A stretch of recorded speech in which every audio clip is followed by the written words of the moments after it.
নমস্কার, আজ আমি দেখাবো কিভাবে অ্যাডমিন স্টুডেন্টস ডেটা এক্সপোর্ট করতে পারবে।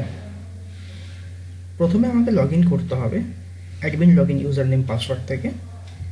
এই পেজ ওপেন হবে, দেন আমাকে বিটাতে ক্লিক করতে হবে।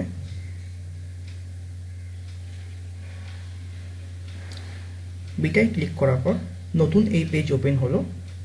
একটু স্ক্রল করলে স্টুডেন্টস দেখতে পাচ্ছি, স্টুডেন্টসের উপরে ক্লিক করতে হবে। রাইট সাইড কর্নারে এক্সপোর্ট স্টুডেন্টস এখানে ক্লিক করতে হবে। ফাইল ডাউনলোড হচ্ছে,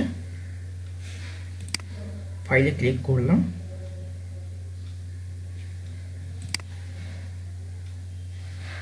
ফাইল ওপেন হলো, এখানে সমস্ত স্টুডেন্টসের ডেটা দেখতে পাচ্ছি।